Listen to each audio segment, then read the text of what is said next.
루안다가 자신들의 미래를 건 국가 개혁 프로젝트를 한국의 통째로 맡겼습니다. 무려 10억 달러 프랑스는 150년 식민지 경험을 내세웠고 중국은 20억 달러라는 통 큰 금액을 제시했습니다. 미국은 세계 최고 기술력을 무기로 들고 나왔어요. 하지만 루안다는 이렇게 답했습니다. 조건 없이 함께 해준 나라는 오직 한국뿐이다. 도대체 35년 전 한국이 루안다에서 무엇을 했기에 이런 기적 같은 일이 벌어진 걸까요? 굶주린 아이에게 건넨 쌀 한 주미. 10억 달러의 결실로 돌아온 그 놀라운 이야기 바로 시작합니다. 이야기 시작하기 전에 좋아요와 구독 버튼 가볍게 한번 눌러주시면 저 감동 이야기 서은비에게 정말 따뜻한 격려가 됩니다. 지금 어디에서 이 영상을 시청하고 계신지 아래 댓글에 나눠주세요. 챕터 1장 아프리카 대륙 한복판에서 벌어진 조용한 전쟁. 한 나라의 미래를 건 무려 10억 달러 프로젝트를 두고 세계 최강국들이 치열하게 맞붙었습니다. 미국, 중국, 프랑스, 그런데 유독 눈길이 가는 한 나라가 있었습니다. 바로 대한민국. 모든 나라가 자국의 위신을 걸고 뛰어든 이 경쟁에서 아무도 예상하지 못한 결과가 나왔습니다. 어쩌면 그 답은 이미 40년 전에 정해졌을지도 모르죠. 저는 루안다 공화국의 재무차관 장바티스트 유에 마리아입니다. 2024년 루안다 역사상 가장 큰 변화를 앞두고 있었습니다. 바로 국가 전체를 디지털 기술로 바꾸는 토탈 디지털 전환 프로젝트죠. 이 프로젝트는 단순한 기술 도입이 아니었습니다. 루안다가 진정한 선진국으로 도약하는 마지막 도전이자 기회였죠. 사실 이 결정을 내리기까지도 1년이란 시간이 걸렸습니다. 정부 내부에서도 의견이 분분했거든요. 어떤 이는 너무 성급한 것 아니냐고 했고 또 어떤 이는 지금이 아니면 언제 하겠느냐고 반박했습니다. 하지만 저는 확신했습니다.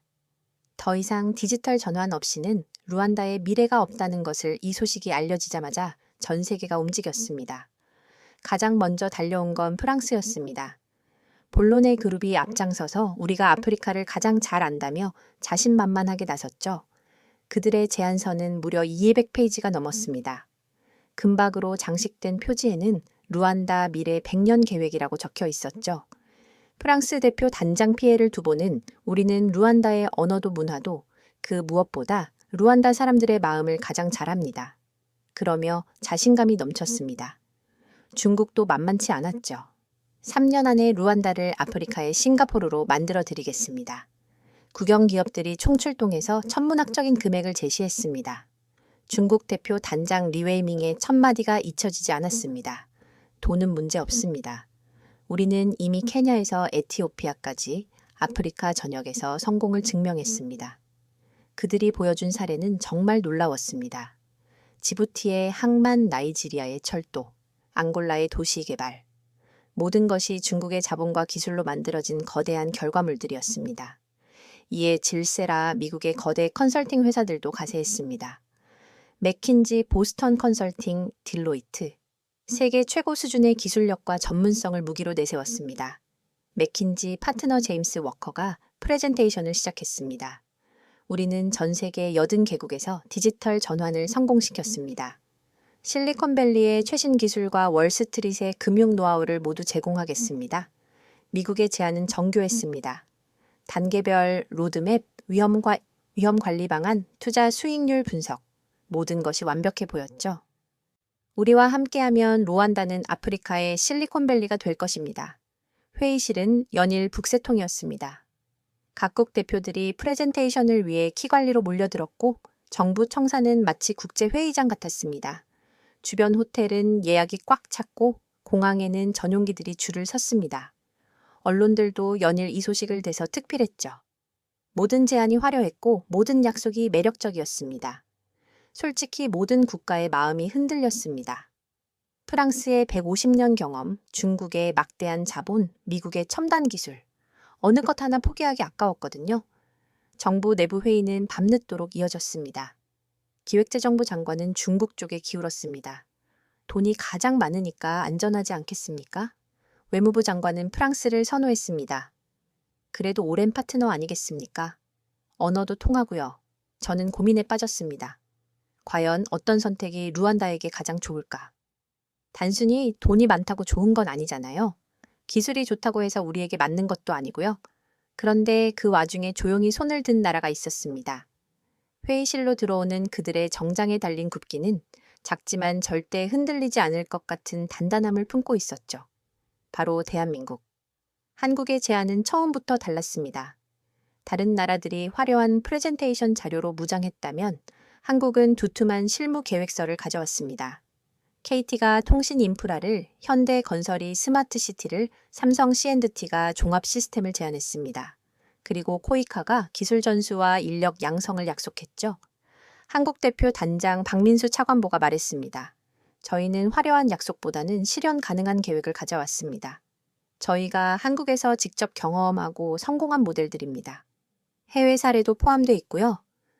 하지만 첫 장에선 솔직히 처음엔 의아했습니다.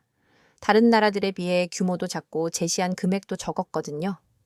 한국이 우리한테 뭘 해줄 수 있을까? 정부 내부에서도 회의적인 시선이 많았습니다. 그런데 한국 대표단의 발표를 들으면서 뭔가 다르다는 걸 느꼈습니다. 다른 나라들이 우리가 다 해드리겠습니다. 라고 말할 때 한국은 함께 만들어 갑시다. 라고 말하고 있었거든요. 모두과 과거의 영광을 이야기할 때 한국은 루안다의 미래를 그리고 있었습니다. 특히 기억에 남는 건 박 차관보의 마지막 말이었습니다. 저희는 루안다를 돕는 게 아닙니다. 과거에도 그랬듯 루안다와 함께 성장하고 싶습니다. 저희의 가장 큰 강점은 우리도 개발도상국에서 선진국이 된 경험이 있다는 겁니다.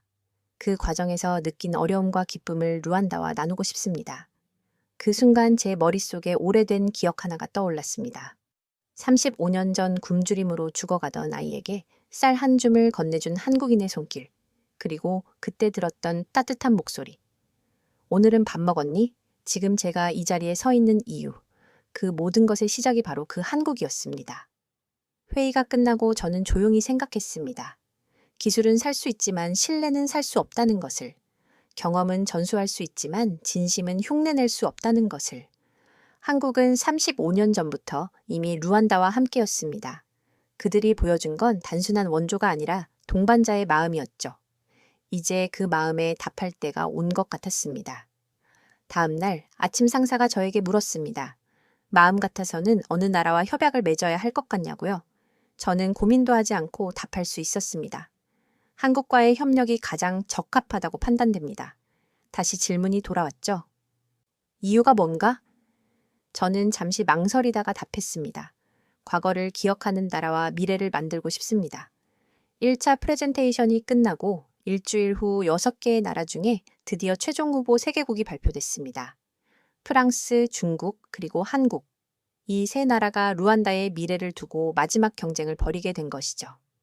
2차 프레젠테이션이 끝난 후 저는 각국의 제안서를 다시 한번 꼼꼼히 검토했습니다.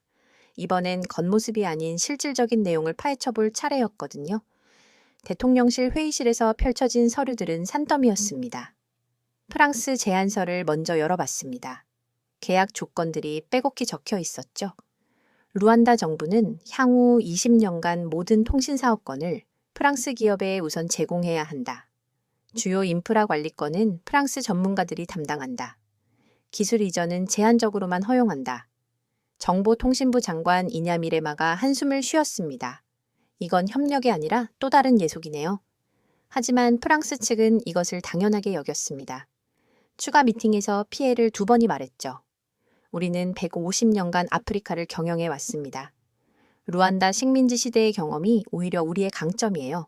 어떻게 이 대륙을 발전시켜야 하는지 가장 잘 알거든요. 그의 표현에서 묘한 위화감을 느꼈습니다. 경영이라는 단어 식민지 경험이 강점이라는 발상. 과연 이들이 루안다를 동등한 파트너로 보고 있는 걸까요? 아니었습니다.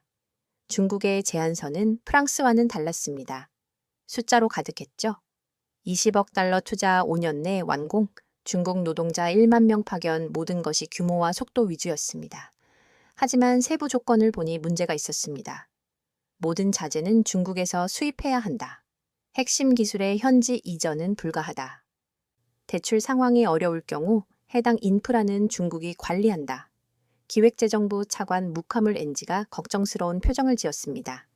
이런 조건이면 시간이 지나면서 우리가 빚더미에 앉을 수도 있겠는데요. 중국 대표단과의 2차 미팅에서 리웨이밍이 강조했습니다. 돈은 정말 얼마든지 줄 수 있습니다. 우리는 아프리카 전체에 이미 2천억 달러를 투자했어요. 루안다는 우리의 소중한 자본 파트너가 될 거예요.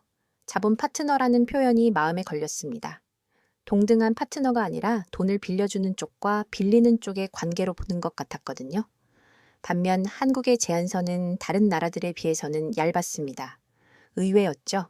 하지만 그 안에 담긴 내용은 구체적이고 현실적이었습니다. 루안다 기술자 500명을 한국으로 초청해 6개월간 연수 제공, 모든 기술은 단계적으로 현지로 이전, 10년 후 루안다가 독자적으로 시스템을 운영할 수 있도록 지원. 무엇보다 인상적이었던 건 마지막 페이지였습니다. 이 프로젝트의 목표는 한국의 이익이 아닌 루안다의 자립. 외무부 장관 비루타가 고개를 끄덕였습니다. 정말 다르네요. 마지막 장에서 끝났습니다. 그들은 우리를 대등한 파트너로 보는 것 같아요. 하지만 정부 내부에서는 여전히 의견이 갈렸습니다. 일부 관료들은 프랑스의 경험을 신뢰했고 또 다른 이들은 중국의 자본력에 매료됐습니다. 몇 날 며칠 새벽까지 이어진 회의 애선 경론이 벌어졌습니다. 프랑스는 우리 언어도 통하고 문화도 비슷해요. 우리를 경험해 봤기도 하고요. 중국은 당장 필요한 돈을 다 줄 수 있잖아요. 자금이 끊길 일은 없습니다. 한국은 규모가 너무 작은 것 아닌가요? 저는 조용히 각국 제안서의 핵심을 정리해 봤습니다. 정말 기술과 돈만이 중요한 걸까요? 과거를 되돌아보니 답이 보였습니다. 사실 지금 이 회의실에 앉아있는 날고긴다는 사람들은 다 알고 있었습니다. 다른 강대국들이 루안다에 와서 무엇을 했는지요. 자원만 가져가고 떠난 식민지 배국들, 화려한 약속만 하고 사라진 원조 사업들, 조건부 지원으로 우리를 올캄 N 국제기구들. 하지만 한국은 달랐습니다. 과거에도 한국은 말없이 기술과 경험, 그리고 가장 중요한 건 사람을 보냈거든요. 아무런 대가도 바라지 않고 루안다 사람들과 함께 밭을 갈고 함께 씨를 뿌리고 함께 결실을 거뒀죠. 가치의 가치를 실천하는 모습, 이게 진짜 동반자 아닐까 하는 생각이 문득 들었습니다. 회의실 분위기가 답답해질 무렵 농업부 장관 게르트루드 가수가 조용히 말했습니다. 여러분, 우리가 정말 중요하게 봐야 할 건 뭘까요? 당장의 이익일까요? 아니면 진정한 발전일까요? 모두가 그녀를 바라봤습니다. 가수 장관은 계속 말했습니다. 저는 농촌에서 자랐어요. 어릴 때 우리 마을에 온 외국인들을 봤죠. 어떤 이들은 와서 사진만 찍고 갔고 어떤 이들은 돈만 주고 갔어요. 하지만 어떤 이들은 우리와 함께 살면서 진짜 도움이 되는 일을 했어요. 그 어떤 이들이 누구였는지 기억하시나요? 회의실이 조용해졌습니다. 바로 한국 사람들이었어요. 코이카 직원들, 농업 전문가들, 의료진들. 그들은 우리에게 물고기를 잡아준 게 아니라 물고기 잡는 법을 가르쳐 줬어요. 순간 제 머릿속에 옛 기억들이 스쳐 지나갔습니다. 35년 전 마을에 처음 도착한 코이카 차량. 흰 바탕에 태극기가 그려진 그 차에서 내린 한국 사람들. 그들이 가져온 건 단순한 구호물품이 아니었습니다. 노인 한 분이 갑자기 손을 들었습니다. 대통령 자문위원인 알베르 무라동고 어르신이었죠. 80세가 넘은 분인데도 정정하셨습니다. 젊은 사람들은 모를 수도 있지만 우리 나이 든 사람들은 기억해요. 1990년대 내전 이후 우리나라가 정말 절망적이었을 때 말이에요. 어르신의 목소리에 힘이 실렸습니다. 그때 서구 열강들은 뭘 했죠? 프랑스는 내전을 방관했고 미국은 관망만 했어요. 하지만 한국은 달랐어요. 전쟁이 끝나자마자 달려와서 우리와 함께 다시 시작했거든요. 어르신이 천천히 일어서셨습니다. 과거 운동 내에 퍼지던 우리가 외치고 다녔던 그 단어 기억나십니까? 코리아 정말 기억 안 나십니까? 그 순간 회의실의 모든 사람들이 고개를 끄덕였습니다. 정말 그랬습니다. 1990년대 초반부터 2000년대 초반까지 루안다 곳곳에서 가장 많이 들렸던 외국 이름이 바로 코리아였거든요. 농촌에서는 코리아살 코리아 농법이라고 불렀고 도시에서는 코리아 병원, 코리아 학교라고 부르는 곳들이 있었습니다. 그 모든 곳에서 한국 사람들이 묵묵히 일하고 있었죠. 저는 그제야 깨달았습니다. 이번 선택은 단순한 비즈니스가 아니라는 것을, 과거와 미래를 잇는 역사적 결정이라는 것을, 기술은 살 수 있지만 신뢰는 살 수 없습니다. 돈은 빌릴 수 있지만 진심은 빌릴 수 없어요. 한국은 35년 전부터 이미 그 진심을 보여줬습니다. 이제 우리가 답할 차례였습니다. 그렇게 우리는 과거를 떠올렸습니다. 저 역시 마찬가지였죠. 30년 전 1994년 루안다 대학살이 끝난 후 루안다는 말 그대로 폐허였습니다. 100일 동안 100만 명이 죽었고 살아남은 사람들도 상처투성이었죠. 사는 게 아닌 현실을 살아가고 있었습니다. 국가라는 것이 존재하지 않았죠. 그때 저는 15살이었습니다. 부모님을 잃고 혼자 남은 채로 먹을 것을 찾아 헤매던 아이였죠. 남은 입을 끓여서 배를 채우고 빗물을 받아서 목을 축이던 그런 나날들. 어느 날 마을에 낯선 차가 도착했습니다. 흰색 차체에 빨간색과 파란색이 섞인 깃발이 그려져 있었어요. 그때는 그게 태극기인지도 몰랐습니다. 차에서 내린 사람들의 피부색이 신기했어요. 백인도 흑인도 아닌 처음 보는 황갈색 피부. 그중 한 명이 저에게 다가와서 말했습니다. 서툰 키냐 로안다오로 물어오라고. 안녕이라는 뜻이었죠. 그가 바로 김영수 박사님이었습니다. 제 인생의 첫 번째 선생님이 된 분이었어요. 김 박사님은 30대 중반의 농업 전문가였습니다. 코이카에서 파견된 기술협력 전문가로 오셨다고 하더군요. 하지만 저희에게는 그냥 김 박사님이었어요. 김 박사님이 처음 하신 일은 놀라웠습니다. 정신도 못 차리고 있는 마을 사람들을 모아놓고 갑자기 농사에 대해 설명하기 시작하신 거예요. 여러분, 전쟁은 끝났습니다. 정신 차리고 이제 다시 살아야 해요. 하지만 사람들은 믿지 않았습니다. 또 누가 와서 뭔가 해주겠다고 하네. 어차피 며칠 있으면 떠날 거야. 외국인들은 다 똑같아. 그런 시선들을 받으면서도 김 박사님은 포기하지 않으셨어요. 매일 새벽 5시에 일어나서 마을을 돌아다니셨습니다. 직접 밭을 갈고 씨앗을 심고 물을 주셨죠. 무엇보다 놀라웠던 건 김 박사님의 마음가짐이었어요.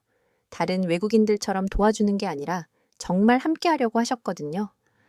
더러운 흙을 만지는 것도 마다하지 않으시고 땀에 젖어서 일하시는 모습. 어느 날 저는 용기를 내서 김 박사님께 다가갔습니다. 워낙 배가 고파서 어디 먹을 게 없나 싶어서였죠. 김 박사님은 저를 보시더니 첫 마디가 이거였어요. 이해야, 오늘 밥은 먹었니? 그 순간 눈물이 났습니다. 내전 이후 누군가가 제게 밥 먹었냐고 물어본 건 처음이었거든요.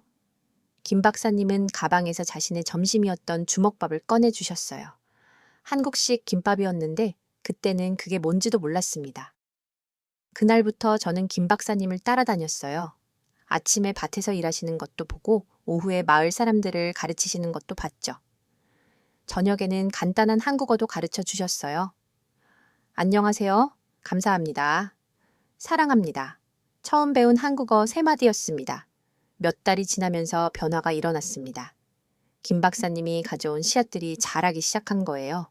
쌀, 옥수수, 콩. 예전보다 훨씬 잘 자라는 품종들이었습니다. 하지만 더 중요한 변화는 사람들의 마음이었어요. 김 박사님이 정말 우리와 함께 머물면서 도우려 한다는 걸 깨닫기 시작한 거죠. 코이카에서 보낸 다른 전문가들도 비슷했습니다.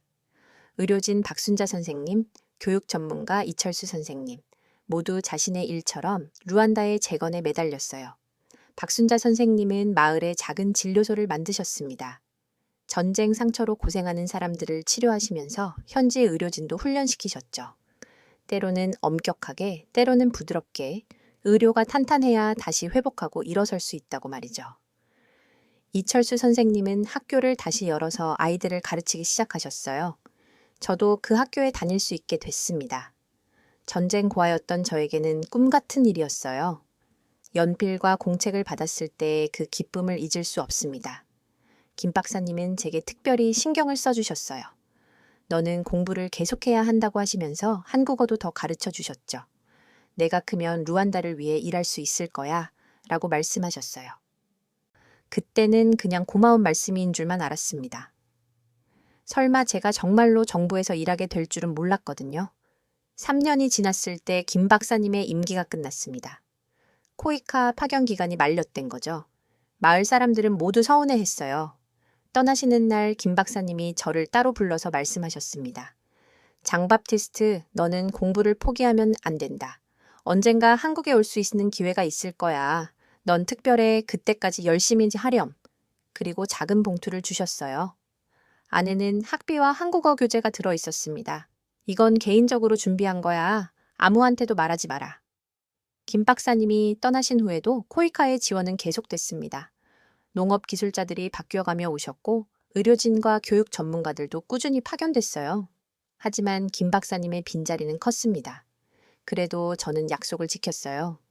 열심히 공부해서 키갈리 대학교에 입학했고 경제학을 전공했습니다. 한국어 공부도 계속해서 한국 정부의 장학금을 받아 서울대학교로 유학도 갔어요. 한국에서의 인연은 제 인생을 바꿔놓았습니다. 김 박사님을 다시 만날 수 있었고 한국이 어떻게 발전했는지 직접 볼 수 있었거든요. 1960년대까지만 해도 루안다보다 가난했던 나라가 어떻게 이렇게 성장할 수 있었는지 김 박사님은 그때 서울대 농대 교수가 되어 계셨어요. 저를 보시고는 눈물을 흘리셨습니다. 정말 잘 컸구나. 아버지처럼 자랑스럽다. 김 박사님과의 대화에서 깨달은 것이 있었어요. 한국이 루안다를 도운 이유는 단순한 동정심이 아니었다는 것. 과거 한국도 전쟁의 아픔을 겪었고 세계의 도움을 받아 일어선 경험이 있었기 때문이라는 것. 우리도 한때는 가난했어. 하지만 포기하지 않고 열심히 했더니 참된 게 날씨대니 허자래 날씨인천 거니 이렇게 됐지. 사실 안 힘들었다고는 말할 수 없단다. 루안다도 분명히 할 수 있을 거야. 김 박사님의 말씀이 제 가슴에 깊이 박혔습니다. 그날 저는 결심했어요. 언젠가 루안다로 돌아가서 우리나라 발전에 기여하겠다고. 한국에서 돌아온 후 저는 정부에 입문했습니다. 처음에는 말단 공무원이었지만 열심히 일하해서 조금씩 승진했어요. 그리고 지금은 재무차관이 되었습니다. 35년 전 굶주렸던 그 아이가 이제 나라의 재정을 책임지는 자리에 앉아 있는 거죠. 이 모든 것이 가능했던 이유는 한국의 도움 때문이었습니다. 하지만 그것은 단순한 물질적 지원이 아니었어요. 진정한 교육이었고 희망이었고 믿음이었습니다. 너도 할 수 있다는 격려였죠. 그 기억이 지금도 제 마음속에 깊이 각인되어 있습니다. 김 박사님이 처음 물어보셨던 그 말 밥은 먹었니? 단순한 안부가 아니었어요. 한 인간에 대한 따뜻한 관심이었습니다. 그 관심이 한 아이의 인생을 바꿔놓았고 이제는 한 나라의 미래를 바꿀 수 있는 자리까지 이끌어줬어요. 이것이 바로 한국이 루안다에 남긴 진짜 유산입니다.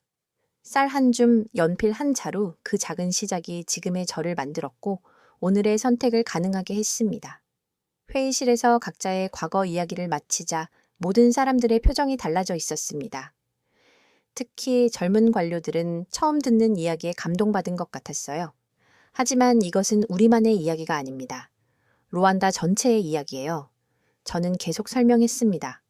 한국이 루안다에 남긴 발자취들을 코이카를 통한 농업기술 전수, 의료진 파견 교육 지원, 그리고 무엇보다 중요한 정신적 유산을 한국 사람들이 우리에게 가르쳐 준 건 기술만이 아니었습니다.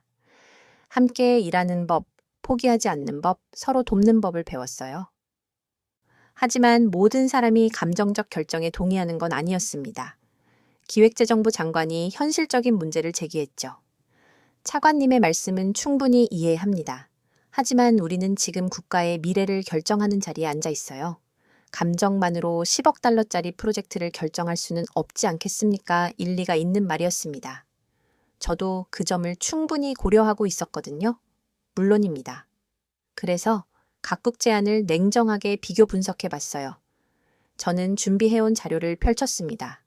프랑스, 중국, 한국 세 나라의 제안을 객관적으로 비교한 표였죠. 먼저 프랑스를 보겠습니다. 확실히 아프리카 경험은 많아요. 150년간 이 대륙에서 활동했으니까요. 하지만 그 경험이 과연 우리에게 도움이 될까요? 제가 제시한 데이터는 충격적이었습니다. 프랑스가 관여한 아프리카 개발 프로젝트들의 성과 분석, 대부분이 실패하거나 지속 가능하지 못했던 것들이었어요.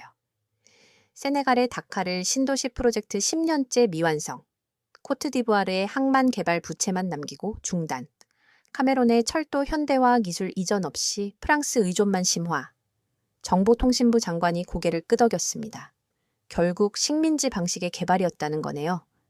맞습니다. 프랑스는 아프리카를 파트너가 아닌 시장으로 보고 있어요.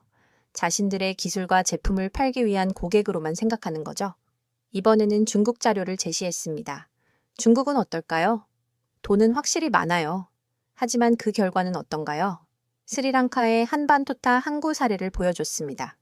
중국이 건설해준 항구가 믹 때문에 결국 중국에 넘어간 사건. 파키스탄, 라오스, 몰디브에서도 비슷한 일들이 반복됐죠. 이른바 부채 함정 외교입니다. 처음에는 달콤한 조건으로 돈을 빌려주다가 나중에 갚지 못하면 해당 시설을 넘겨받는 거예요. 재무부 차관이 걱정스러운 표정을 지었습니다. 그렇다면 우리도 위험할 수 있겠네요. 그렇습니다. 중국의 제안서를 자세히 보면 비슷한 조항들이 있어요. 상환 불가 시 인프라 관리권 이전 같은 내용들이요. 이제 한국 차례였습니다. 그럼 한국은 어떨까요? 저는 한국의 해외 개발 협력 사례들을 제시했습니다. 베트남의 IT, 단지 조성 인도네시아의 스마트 시티 구축, 우즈베키스탄의 농업 현대화 모든 프로젝트가 성공적으로 완료됐고 현지의 자립 능력을 키워줬어요. 한국 방식의 특징은 기술 이전과 인력 양성에 있습니다. 물고기를 주는 게 아니라 물고기 잡는 법을 가르쳐 주는 거예요. 베트남 사례가 특히 인상적이었습니다. 한국이 도와준 호치민시 IT 단지가 이제는 베트남 IT 산업의 중심지가 됐거든요. 베트남이 독자적으로 운영하면서도 계속 발전시키고 있었어요. 이게 바로 진정한 개발 협력입니다. 도움을 받는 나라가 결국 스스로 서게 만드는 거죠. 외무부 장관이 질문했습니다. 하지만 규모 면에서는 다른 나라들에 비해 작지 않나요? 맞습니다. 한국의 제안은 상대적으로 규모가 작아요. 하지만 효율성과 지속 가능성은 훨씬 높습니다. 저는 투자 대비 효과를 분석한 자료를 보여줬습니다. 한국의 개발 협력 프로젝트들은 적은 투자로도 큰 성과를 내는 경우가 많았어요. 게다가 한국은 조건이 까다롭지 않습니다.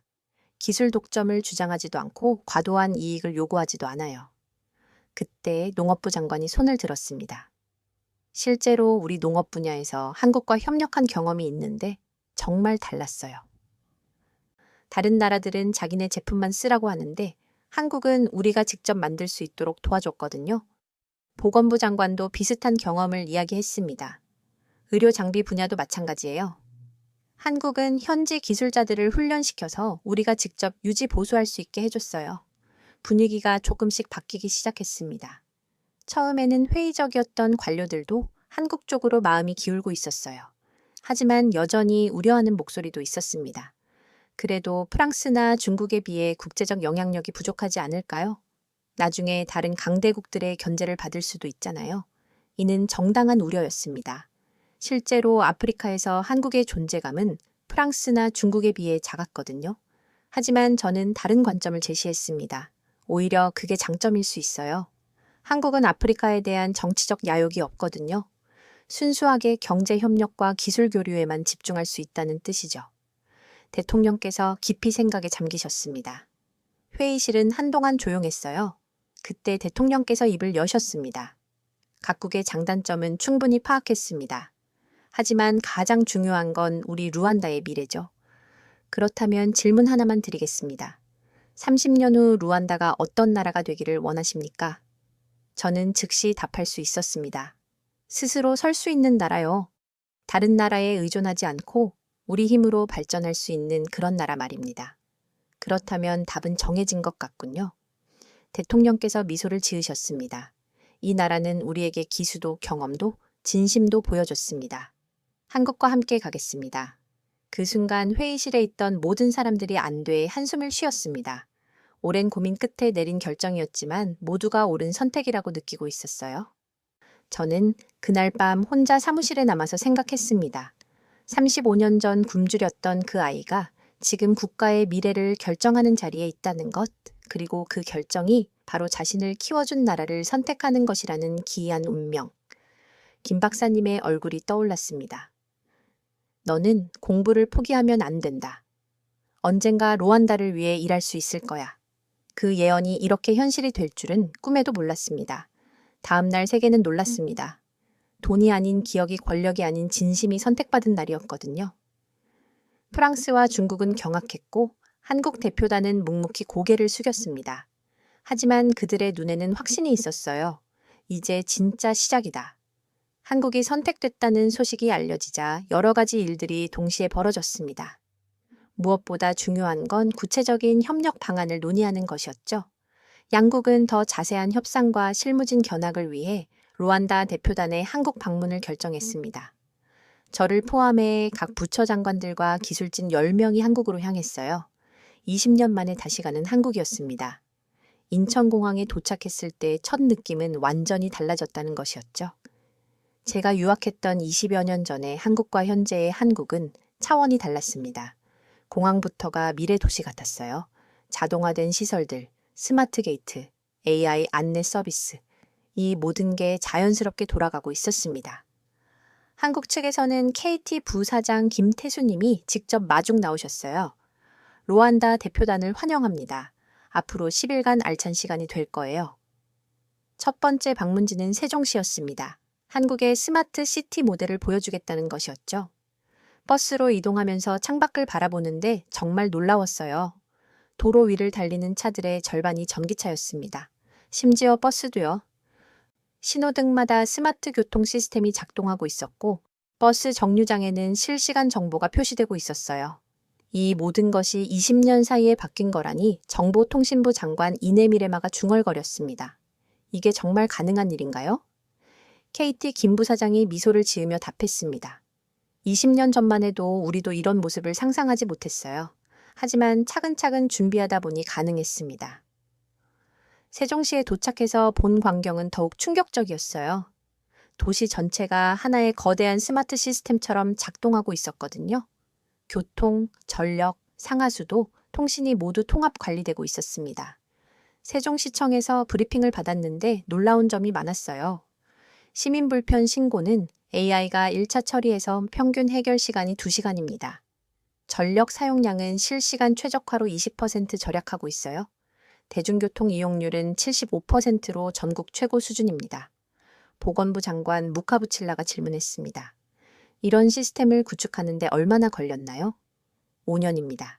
2019년부터 시작해서 2024년에 완성됐어요. 5년 생각보다 짧은 시간이었습니다. 물론 한국의 기술력과 자본이 있었기에 가능했겠지만 그래도 희망적이었어요. 두 번째 방문지는 판교였습니다. IT 기업들이 밀집한 테크놀베리 지역으로 네이버, 카카오, SK CNC, NC소프트 같은 한국 대표 기업들이 본사를 두고 있는 곳이죠. 도시 자체가 하나의 디지털 생태계처럼 느껴졌습니다. 삼성 CNT의 관계자로부터 스마트 시티 기술과 인프라 전략에 대한 상세한 설명도 들을 수 있었습니다.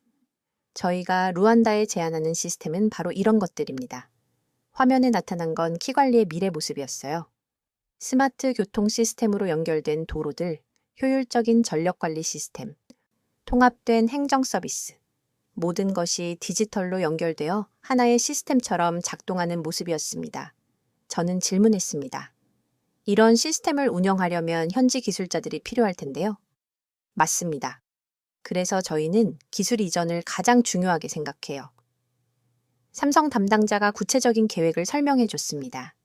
1단계로 루안다 기술자 500명을 한국으로 초청해 6개월간 연수를 실시합니다. 2단계로 한국 전문가들이 루안다에 가서 현지에서 기술을 전수해요. 3단계로 루안다가 독자적으로 시스템을 운영할 수 있도록 지원합니다. 이게 바로 한국 방식이었습니다. 단순히 완성품을 팔아주는 게 아니라 만드는 방법을 가르쳐주는 것. 세 번째 방문지는 평택의 스마트 물류단지였어요. 현대건설이 만든 최첨단 물류시설이었는데 정말 놀라웠습니다. 무인 크레인들이 컨테이너를 자동으로 옮기고 있었거든요. 이 시스템 하나로 물류 처리 시간이 50% 단축됐어요. 현대건설 담당자의 설명에 모두가 감탄했습니다. 하지만 더 인상적이었던 건 현장에서 일하는 사람들이었어요.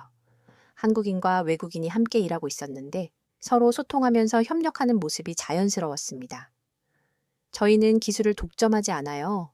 함께 일하면서 자연스럽게 전수되도록 하는 게 저희 방식입니다. 농업부 장관 가수가 깊이 공감하며 말했습니다. 이거예요. 이게 바로 우리가 원했던 거예요. 진짜 파트너십이라는 게 이런 거 아닌가요? 견학 일정 중 가장 의미 있었던 순간이 있었습니다. 서울대학교 농과대학을 방문했을 때였어요. 그곳에서 30년 만에 김영수 박사님을 다시 만날 수 있었거든요. 김 박사님은 이제 68세가 되셨지만 여전히 정정하셨어요. 백발이 성성하셨지만 미소는 그때 그대로였습니다. 저를 보시자마자 눈물을 글썽이셨어요. 박티스트 정말 잘 컸구나. 그 한마디에 저도 울컥했습니다. 35년 전 굶주렸던 아이가 이제 국가의 재무차관이 되어 선생님을 다시 만나다니. 박사님 덕분입니다. 박사님이 없었다면 지금의 제가 없었을 거예요. 김 박사님은 제 어깨를 다독이시며 말씀하셨습니다. 아니야, 내가 열심히 했기 때문이야. 나는 단지 작은 도움을 줬을 뿐이고 우리는 한참 동안 이야기를 나눴어요. 과거의 추억 루안다의 변화, 그리고 미래의 계획까지 루안다도 할 수 있어요. 당신이 증명했잖아요. 김 박사님의 말씀에 제가 답했습니다. 이번에는 제가 증명해 보겠습니다. 한국과 루안다가 함께 만들어갈 새로운 미래를 견학단의 다른 분들도 각자 의미 있는 경험을 하고 있었어요. 한 젊은 루안다 기술자가 말했습니다. 기억나요? 그때 한국인에게 씨앗을 받고 그걸로 대학까지 간 아이들이 바로 우리들이죠. 우리가 그들에게 배운 건 시스템보다 정신입니다. 정말 그랬습니다. 한국 사람들이 루안다에 남긴 건 단순한 기술이 아니었어요. 할 수 있다는 믿음 포기하지 않는다는 정신 함께한다는 마음가짐이었습니다. 마지막 날 저녁 한국 정부에서 환송 만찬을 열어줬어요. 외교부 차관님이 인사말을 하셨습니다. 루안다와 한국의 인연은 35년 전부터 시작됐습니다. 그때는 한국이 루안다를 도왔다면 이제는 함께 성장하는 파트너가 되고 싶습니다. 저도 답사를 했습니다. 과거 한국이 우리에게 씨앗을 줬다면 이제 우리는 한국과 함께 나무를 키우고 싶습니다. 그 씨앗 하나가 지금은 국가를 변화시킬 열매가 되어 있으니까요. 만찬이 끝나고 호텔로 돌아가는 길에 생각했습니다. 한국에서의 10일간이 얼마나 소중한 시간이었는지 단순히 기술을 보고 배운 게 아니라 새로운 꿈을 꾸게 된 시간이었어요. 루안다도 할 수 있다는 확신이 생겼습니다. 한국이 1960년대 최빈국에서 2025년 최고의 선진국이 된 것처럼 우리도 그런 기적을 만들 수 있을 거라는 믿음. 그리고 무엇보다 중요한 건 혼자가 아니라는 것이었어요. 돌아오는 비행기에서 내려다본 인천의 야경은 정말 아름다웠습니다. 수많은 불빛들이 질서정연하게 빛나고 있었어요. 10년 후 키갈리의 반도 저렇게 아름답게 빛날 수 있을까? 그날 저는 마음속으로 다짐했습니다. 한국이 우리에게 보여준 신뢰에 보답하겠다고. 그리고 다음 세대 루안다 아이들에게 더 나은 미래를 물려주겠다고. 35년 전 받은 쌀 한 줌의 은혜를 이제는 10억 달러의 협력으로 갚을 때가 온 것입니다. 한국에서 돌아온 후 얼마 지나지 않아서 예상치 못한 일이 벌어졌습니다. 프랑스와 중국이 다시 움직이기 시작한 것이죠. 어느 날 아침 사무실에 출근하니 비서관이 급하게 말했습니다. 차관님, 프랑스 대사관에서 긴급 면담을 요청했습니다. 중국 대사관에서도 오늘 중으로 만나자고 하네요. 뭔가 심상치 않았습니다. 한국과의 협력이 공식 발표된 지 겨우 일주일밖에 안 됐는데 말이에요. 먼저 프랑스 대사관으로 갔습니다. 피에르 브리노 대사가 직접 나와서 맞아줬어요. 평소보다 훨씬 정중한 태도였습니다. 차관님, 먼저 한국과의 협력을 축하드립니다. 시작부터 의외였어요. 분명 화가 나 있을 거라고 생각했는데. 감사합니다, 대사님. 사실 저희가 오늘 만나자고 한 이유가 있습니다. 한국과의 프로젝트에 프랑스도 참여할 방법이 없을까 해서요. 예상했던 것과는 다른 접근이었습니다.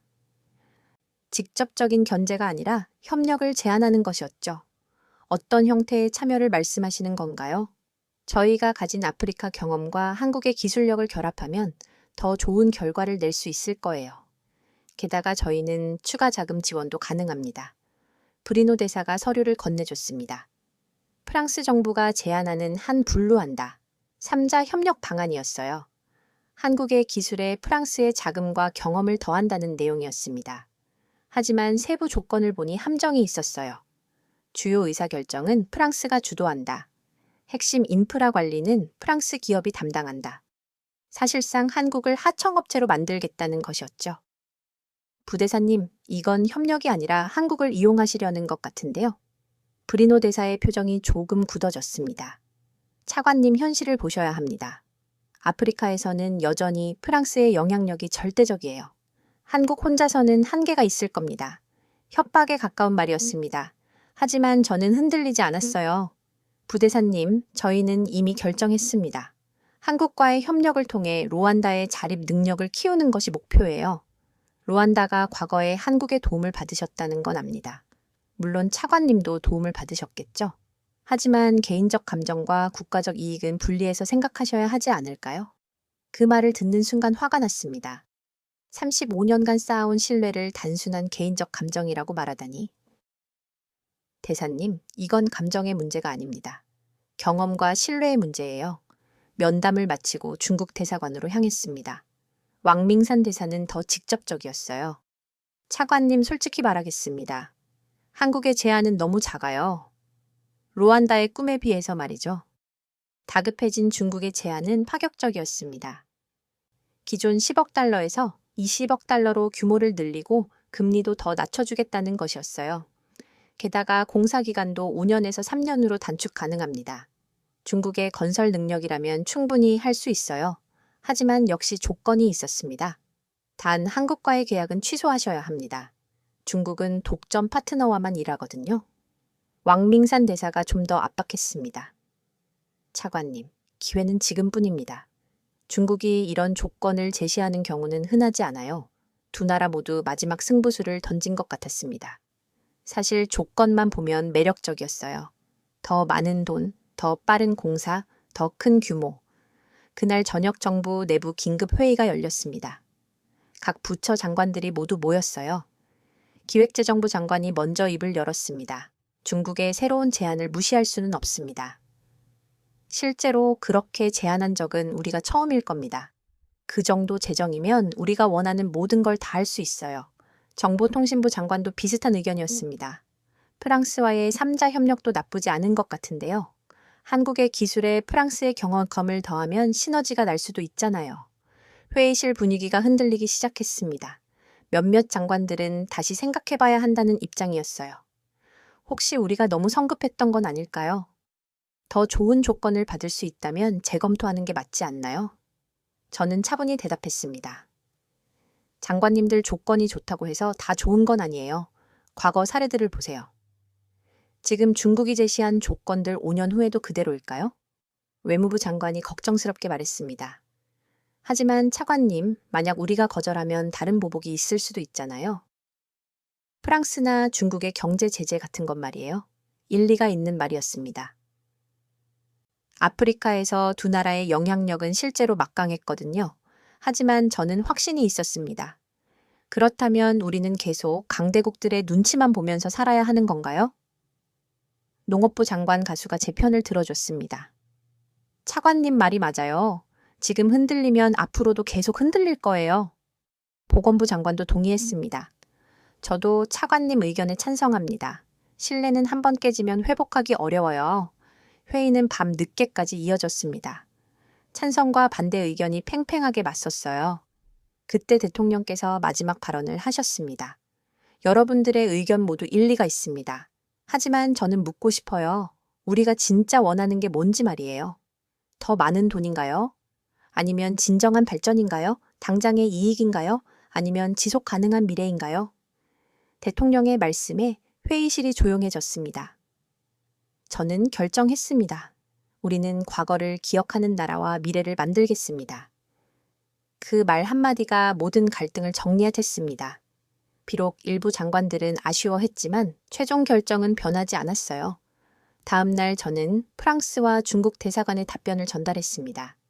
제안해 주신 것은 감사하지만 저희는 한국과의 협약을 이어나가겠습니다. 두 나라 모두 실망을 감추지 못했어요. 특히 중국은 나중에 후회할 것이라며 강하게 반발했습니다. 하지만 저는 후회하지 않았어요. 진심의 힘은 결국 모든 유혹을 이겨낼 수 있다는 걸 믿었거든요. 그날 밤 김영수 박사님께 전화를 드렸습니다. 박사님, 저희가 옳은 선택을 한 걸까요?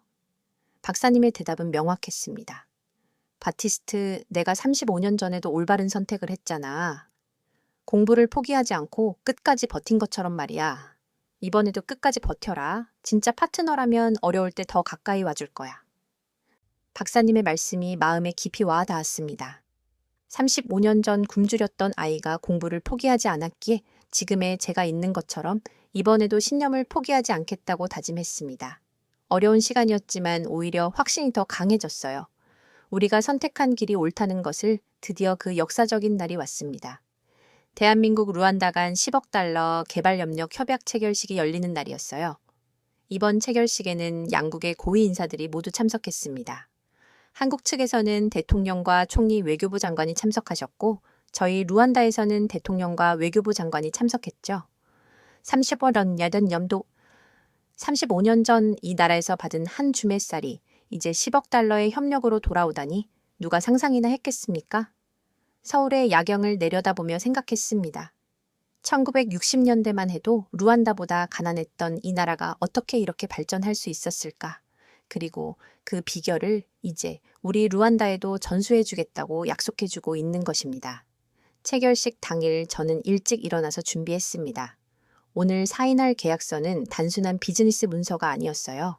35년간 이어진 두 나라의 우정을 공식화하는 역사적 문서였습니다. 한국 대통령과의 면담에서 인상 깊었던 말씀이 있었어요. 차관님, 이번 협력은 한국이 루안다를 돕는 게 아닙니다. 함께 성장하는 파트너십입니다. 정말 그랬습니다. 한국도 아프리카 진출을 통해 새로운 성장 동력을 찾고 있었고, 루안다는 선진 기술을 도입해 발전을 가속화하려 했으니까요. 서로가 필요한 것을 주고받는 진정한 협력이었어요. 체결식이 시작됐습니다. 먼저 양국 국가가 연주됐고, 이어서 각국 대표들의 인사말이 있었습니다. 한국 대통령의 인사말이 특히 감동적이었어요. 35년 전 한국이 루안다에 씨앗을 심었습니다. 오늘 그 씨앗이 거대한 나무로 자라서 새로운 열매를 맺습니다. 이제는 함께 숲을 만들어가는 동반자가 되었습니다. 저희 대통령도 답사에서 말씀하셨습니다. 과거 한국이 보여준 진심을 우리는 잊지 않았습니다. 오늘의 협약은 그 진심에 대한 루안다의 답변입니다. 드디어 서명 순서가 왔습니다. 제가 먼저 서명했어요.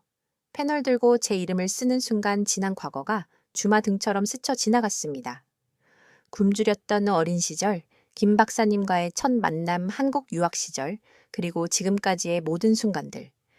이 모든 것이 바로 이 서명을 위해 준비된 과정이었던 것 같았어요. 한국 측 대표도 서명을 마쳤습니다. 10억 달러 규모의 협약이 공식적으로 체결되는 순간이었죠. 협약의 주요 내용은 이랬습니다. 첫째, 디지털 인프라 구축, 오지통신망, 데이터 센터, 스마트 시티 시스템. 둘째, 교통 시스템 혁신, 전기버스 도입, 지능형 교통 시스템, 도로 인프라 개선. 셋째, 의료시설 현대화, 스마트 병원 건설, 의료 장비 지원, 의료진 연수. 넷째, 교육 역량 강화, IT 교육센터 설립, 기술자 양성, 한국 유학 프로그램. 다섯째, 농업기술 혁신, 스마트 농업 시스템, 농산물 가공시설, 농업 전문가 파견. 하지만 이 협약의 진짜 가치는 숫자에 있지 않았어요. 가장 중요한 조항은 마지막에 있었습니다. 본 협력의 목표는 루안다의 자립 능력 강화이며 10년 후 루안다가 독자적으로 시스템을 운영할 수 있도록 지원한다. 이게 바로 한국 방식이었습니다. 의존성을 만드는 게 아니라 독립성을 키워주는 것. 체결식 후 기자회견이 있었습니다. 많은 질문들이 쏟아졌는데 그중 하나가 기억에 남아요.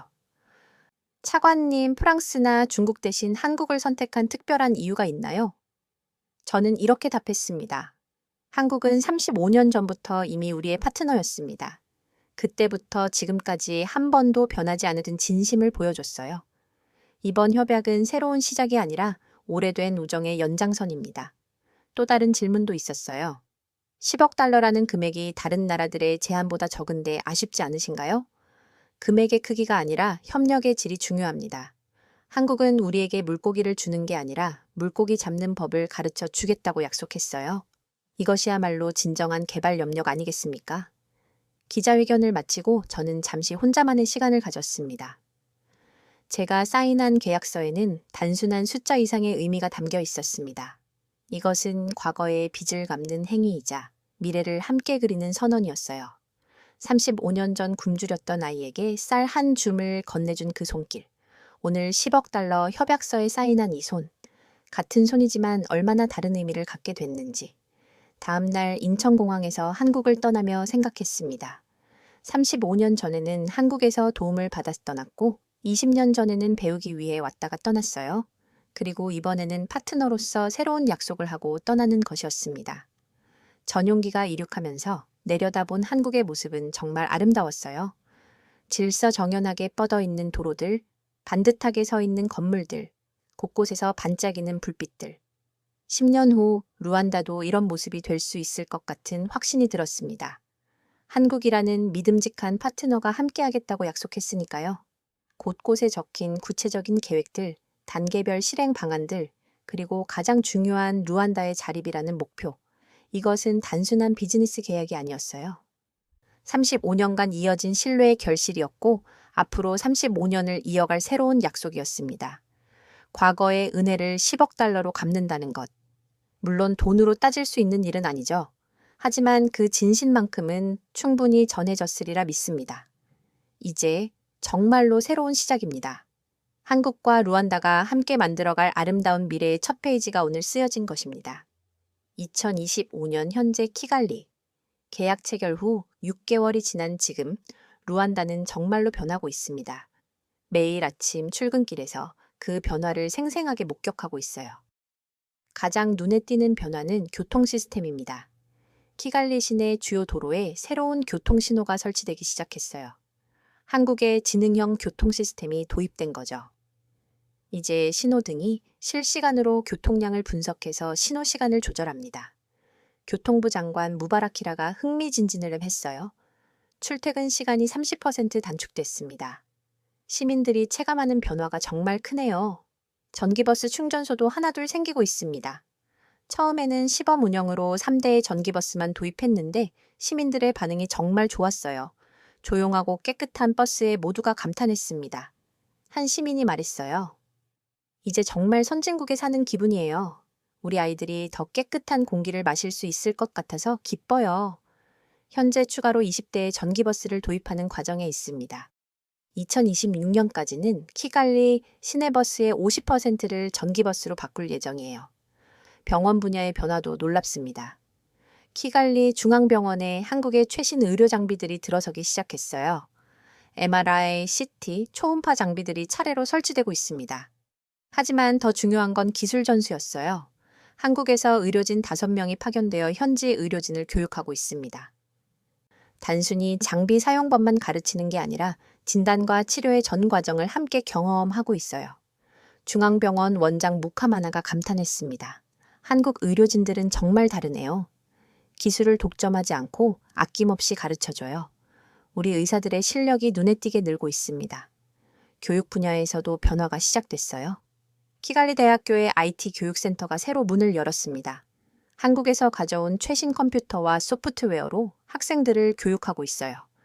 무엇보다 인상적인 건 학생들의 열정이었습니다. 한국어를 배우려는 학생들이 급격히 늘었어요. 코리아라는 단어가 다시 류한다, 젊은이들 사이에서 화제가 되고 있습니다. 한 대학생이 말했어요. 한국에서 인턴십을 하고 싶어요. 한국의 기술을 직접 배워서 우리나라 발전에 기여하고 싶습니다. 35년 전과는 완전히 다른 맥락에서 코리아가 희망의 상징이 되고 있는 거죠. 농업 분야의 변화도 의미가 깊습니다. 키갈리 외곽에 스마트 농업 시범 단지가 조성되고 있어요. IoT 센서로 토양과 날씨를 실시간 모니터링하고 최적의 농업 환경을 유지하는 시스템입니다. 농업부 장관 가수가 전기 브리핑에서 발표했어요. 시범 단지의 수확량이 기존 농법보다 40% 증가했습니다. 이 기술을 전국으로 확산시킬 계획입니다. 하지만 가장 중요한 변화는 사람들의 마음가짐이었어요. 과거에는 외국 기술이라고 하면 막연히 어렵고 복잡하다고 생각했는데 이제는 우리도 할 수 있다는 자신감이 생겼습니다. 한국 전문가들이 함께 일하면서 현지 기술자들을 교육하는 방식이 효과적이었어요. 강의실에서 이론만 배우는 게 아니라 현장에서 직접 경험하면서 체득하는 방식이었거든요. KT에서 파견된 김성민 팀장이 말했습니다. 루안다 기술자들의 학습 능력이 정말 뛰어나요. 몇 달만 같이 일해도 상당한 수준에 도달합니다. 이들이라면 충분히 시스템을 독자적으로 운영할 수 있을 거예요. 실제로 첫 번째, 연수생 100명이 한국에서 6개월간 교육을 받고 돌아왔는데 그들이 중심이 되어 현지 기술 확산을 이끌고 있습니다. 그중 한 명인 젊은 엔지니어 장클로드가 말했어요. 한국에서 배운 건 기술만이 아니었어요. 끝까지 포기하지 않는다. 완벽을 추구한다. 팀워크를 중시한다는 정신을 배웠습니다. 이게 한국이 발전할 수 있었던 진짜 비결인 것 같아요. 중소기업들의 변화도 눈에 띕니다. 한국의 품질 인증 시스템이 도입되면서 루안다 기업들이 국제 기준에 맞는 제품을 만들기 시작했어요. 코이카와 루안다 기준기구 RSB가 함께 진행하는 ICT 표준화 사업의 성과였습니다. 800만 달러 규모의 이 사업을 통해 루안다 기업들이 글로벌 시장에 진출할 수 있는 기반을 마련하고 있어요. 한 중소기업 사장이 감격해 했습니다. 이제 우리 제품도 유럽에 수출할 수 있게 됐어요. 한국식 품질 관리 시스템 덕분입니다. 하지만 모든 게 순탄한 건 아닙니다. 아직 시작 단계라 많은 도전 과제들이 남아 있어요. 기술자 부족 문제가 가장 크죠. 급속한 발전 속도에 비해 전문 인력이 부족합니다. 그래서 교육과 연습 프로그램을 더욱 확대해야 하는 상황이에요. 예산 관리도 쉽지 않습니다. 10억 달러라는 큰 금액을 효율적으로 사용하려면 철저한 계획과 관리가 필요해요. 매월 한국과 화상회의를 통해 진행 상황을 점검하고 있습니다. 무엇보다 시민들의 기대치가 높아지고 있어요. 변화를 체감하기 시작하니까 더 빠르고 더 큰 변화를 원하는 거죠. 하지만 지속 가능한 발전을 위해서는 단계적으로 진행해야 합니다. 그럼에도 불구하고 저는 확신합니다. 루안다가 올바른 길을 가고 있다는 것을 며칠 전 시골 마을을 방문했을 때의 일입니다. 한 할머니가 저에게 말씀하셨어요. 차관님, 우리 손자가 한국어를 배우고 있대요. 한국에 가서 공부하고 싶다고 하네요. 그 할머니의 얼굴에는 희망이 가득했습니다. 35년 전 절망에 빠져 있던 루안다와는 완전히 다른 모습이었어요. 이제 루안다 아이들은 꿈을 꿀 수 있습니다. 한국처럼 발전된 나라에서 공부하고 고향에 돌아와서 나라 발전에 기여한다는 꿈을 완공된 결과물이 아니라 바뀌고 있는 과정에 우리가 있다는 것. 이것이야말로 가장 진실되고 새로운 이야기입니다. 매일 조금씩 하지만 확실하게 변화하고 있는 루안다. 한국이라는 진정한 파트너와 함께 만들어가고 있는 미래, 10년 후, 20년 후 루안다는 어떤 모습일까요? 분명한 건 혼자가 아니라는 것입니다. 35년 전부터 함께 해온 믿음직한 동반자가 계속 함께 할 테니까요. 쌀 한 줌으로 시작된 이야기가 이제 두 나라의 아름다운 미래로 이어지고 있습니다. 그리고 이 이야기는 지금도 계속 쓰여지고 있어요. 2025년 오늘도 키관리 어딘가에서는 한국 전문가와 루안다 기술자가 함께 일하고 있을 것입니다. 서로 다른 언어를 쓰지만 같은 꿈을 꾸면서 말이에요. 그 꿈이 현실이 되는 날까지 우리의 여정은 계속될 것입니다. 루안다와 한국의 이야기는 계속됩니다. 쌀 한 줌으로 시작된 우정이 이제 두 나라 모두의 번영으로 이어지고 있으니까요. 진심은 결코 배신하지 않는다는 것을 보여주는 살아있는 증거로 말입니다. 나라가 다른 나라에게 보여준 진심이 어떻게 역사를 만들어가는지를 보여준 오늘의 사연을 함께 해주셔서 감사드립니다.